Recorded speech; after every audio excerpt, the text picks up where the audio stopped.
ലൈംഗിക ആരോപണത്തിൽ നടൻ മുകേഷിനെ കൈവിടാതെ സർക്കാർ. മുകേഷിന്റെ മുൻകൂർ ജാമ്യത്തിനെതിരെ സർക്കാർ അപ്പീൽ പോകില്ല. ഹൈക്കോടതിയിൽ അപ്പീൽ നൽകേണ്ടെന്നാണ് സർക്കാർ തീരുമാനം. പ്രത്യേക അന്വേഷണ സംഘം നൽകിയ കത്ത് പ്രോസിക്യൂഷൻ മടക്കും. അപ്പീലിന് സാധ്യതയില്ലെന്ന് മറുപടി നൽകാനാണ് തീരുമാനം. ആജ്ഞ രവീന്ദ്രൻ ചേരുന്നു കൊച്ചിയിൽ നിന്ന് വിശദാംശങ്ങളുമായി. ആജ്ഞ, കഴിഞ്ഞ ദിവസം എറണാകുളം പ്രിൻസിപ്പൽ സെഷൻസ് കോടതിയിൽ നിന്ന് മുകേഷിന് മുൻകൂർ ജാമ്യം ലഭിച്ചതിന് പിന്നാലെയാണ് പ്രത്യേക അന്വേഷണ സംഘം ഇതിനെതിരെ, അതായത് മുകേഷിന്റെ ജാമ്യം റദ്ദാക്കണമെന്ന് ആവശ്യപ്പെട്ടുകൊണ്ട് ഹൈക്കോടതിയെ സമീപിക്കണം എന്നൊരു ആവശ്യത്തിലേക്ക് നീങ്ങിയത്. പക്ഷേ സർക്കാരിന്റെ, പ്രത്യേകിച്ച് പ്രോസിക്യൂഷന്റെ സമീപനം ഏതെങ്കിലും രീതിയിൽ ഈ അന്വേഷണ സംഘത്തിന് തിരിച്ചടിയാകുന്നുണ്ടോ? ഈ അന്വേഷണ സംഘം തന്നെ വിലയിരുത്തുന്നത്, ഇത് പ്രത്യേകിച്ച് ഒരു ഉന്നത പദവിയിൽ ഇരിക്കുന്ന ഒരു MLA ആയിട്ടുള്ള വലിയ സ്വാധീനമുള്ള ഒരു മുകേഷിനെ പോലുള്ള ഒരു വ്യക്തിയെ സംബന്ധിച്ച് ജാമ്യം ലഭിച്ചാൽ അത് കേസിനെ പല രീതിയിൽ സ്വാധീനിക്കാനുള്ള സാധ്യതയുണ്ട്. ഈ സാക്ഷികളെ, അതല്ലെങ്കിൽ ഇരകളെയൊക്കെ സ്വാധീനിക്കാനുള്ള സാധ്യത ഉണ്ടെന്ന് പറയുന്നു. ഇങ്ങനെയെങ്കിൽ ഇനി അന്വേഷണ സംഘത്തിന്റെ തുടർ നീക്കം എന്തായിരിക്കും ആജ്ഞ?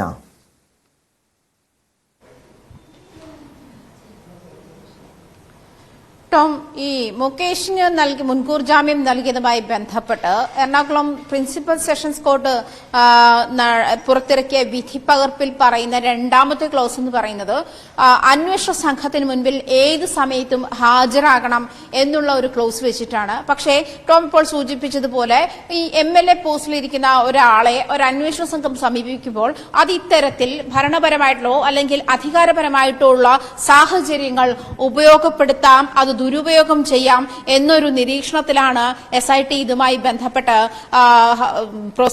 ഹൈക്കോടതിയെ സമീപിച്ചത്. അതായത് ഇത്തരത്തിൽ ഈ അന്വേഷണ സംഘത്തിന് ബുദ്ധിമുട്ടുണ്ടാക്കുന്ന തരത്തിലാണ് മുൻകൂർ ജാമ്യം നൽകിയിരിക്കുന്നത്. മുകേഷ് MLAക്ക് മുൻകൂർ ജാമ്യം നൽകിയിരിക്കുന്നത് മുൻകൂർ ജാമ്യം റദ്ദു ചെയ്യണം എന്നൊരാവശ്യം മുന്നോട്ട് വെച്ചുകൊണ്ട് തന്നെയാണ്. അത് അന്വേഷണത്തെ ബാധിച്ചേക്കാം എന്ന് മാത്രമല്ല, സംസ്ഥാനം വിട്ടുപോകരുത് എന്ന് പറയുമ്പോഴും അതിനകത്ത് പാസ്പോർട്ട് സറണ്ടർ ചെയ്യാനുള്ള ഓപ്ഷൻ കൂടി വെച്ചിട്ടില്ല എന്നും SIT നിരീക്ഷിക്കുന്നുണ്ട്. ഈ ഒരു സാഹചര്യത്തിൽ അതിന് ഏത് തരത്തിലും അന്വേഷണത്തെ ബാധിക്കാമെന്നൊരു സാഹചര്യം കൂടി മുൻനിർത്തിയിട്ടാണ് ഈ സ്പെഷ്യൽ ഇൻവെസ്റ്റിഗേഷൻ ടീം ഹൈക്കോടതിയെ സമീപിക്കാൻ ഒരുങ്ങി ഇതുമായി ബന്ധപ്പെട്ടുള്ള കത്ത് പ്രോസിക്യൂട്ടർക്ക് നൽകിയത്, സർക്കാരിന് നൽകിയത്. അതേസമയം സർക്കാർ ഈ കാര്യത്തിൽ മുകേഷ് MLAയെ സംരക്ഷിക്കുന്ന നിലപാടാണ് എടുക്കുന്നുള്ള വിമർശനമാണ് ഉയരുന്നത്. കാരണം ഇത്തരത്തിൽ 19 പേജുള്ള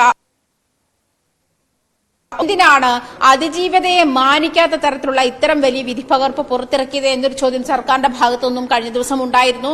അതിജീവത ഏത് സാഹചര്യത്തിലായാലും, 15 വർഷം മുൻപായാലും, കഴിഞ്ഞ ദിവസം നടന്ന ബലാത്സംഗ കേസായാലും, ലൈംഗിക അതിക്രമ കേസായാലും അതിന് കൃത്യമായ മാനദണ്ഡങ്ങളുണ്ട്, അതിന് കൃത്യമായ മാനങ്ങളുണ്ട്. അതിജീവതയ്ക്കൊപ്പം നിൽക്കുന്ന ഒരു സാഹചര്യം കൂടി കണക്കിലെടുത്ത് SIT വെച്ചിട്ടുണ്ടായിരുന്നു. അതുകൊണ്ട് അതിജീവിതയുടെ വാദങ്ങളെ അല്ലെങ്കിൽ പരാതികളെ മാനിക്കാത്ത തരത്തിലുള്ള, അതിന്റെ ഒതന്റിസിറ്റി നഷ്ടപ്പെടുന്ന തരത്തിലുള്ള നീക്കമാണ് കോടതിയുടെ ഭാഗത്തു നിന്നും മുൻകൂർ ജാമ്യം നൽകിയതിലൂടെ ഉണ്ടാകുന്നത്. ഇത് തെറ്റിദ്ധരിപ്പിക്കപ്പെടും. പ്രത്യേകിച്ചും ഈ സെഷൻസ് കോടതി ജഡ്ജ് ഹണിയം വർഗീസിനെതിരെ വ്യാപകമായ വിമർശനം ഉയർത്തിക്കൊണ്ട് അനിലക്കരെ രംഗത്തെത്തിയിരുന്ന ഒരു സാഹചര്യം കൂടിയുണ്ട്.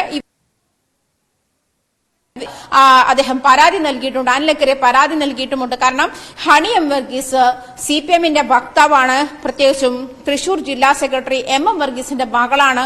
തൃശൂരിലെ തദ്ദേശ തെരഞ്ഞെടുപ്പിൽ, തൃശൂരിലെ ഒരു പഞ്ചായത്തിലെ തെരഞ്ഞെടുപ്പിലേക്ക് ഒരു വാർഡിൽ നിന്നും മത്സരിച്ച CPMന്റെ കാൻഡിഡേറ്റ് കൂടിയാണ്.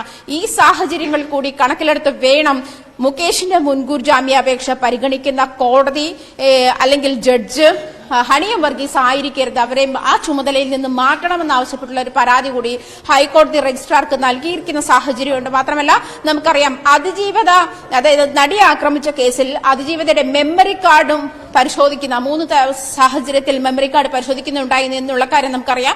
ഇത് ഈ ജഡ്ജിന്റെ മേൽനോട്ടത്തിൽ കേസ് ഉണ്ടായിരുന്നപ്പോഴാണ് എന്നുള്ള വിമർശനവും നിലനിൽക്കുകയാണ്. ഇതിനെതിരെ ജഡ്ജിനെ മാറ്റണമെന്നാവശ്യപ്പെട്ടുകൊണ്ട് അതിജീവത അന്ന് കോടതിയെ സമീപിച്ചിരുന്നു.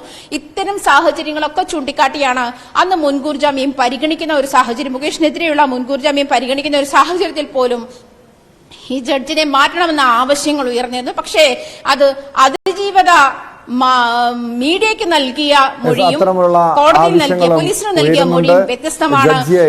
മുകേഷിന്റെ കേസ് പരിഗണിക്കുന്നതിൽ ഹണിയം വർഗീസിനെ മാറ്റണമെന്ന ആവശ്യമാണ് കോൺഗ്രസ് അനിലക്കര MLA, കോൺഗ്രസ് നേതാവ് മുൻ MLAയുമായ അനിലക്കര ഇത്തരമൊരു ആവശ്യം ഉന്നയിച്ചിരിക്കുന്നത്.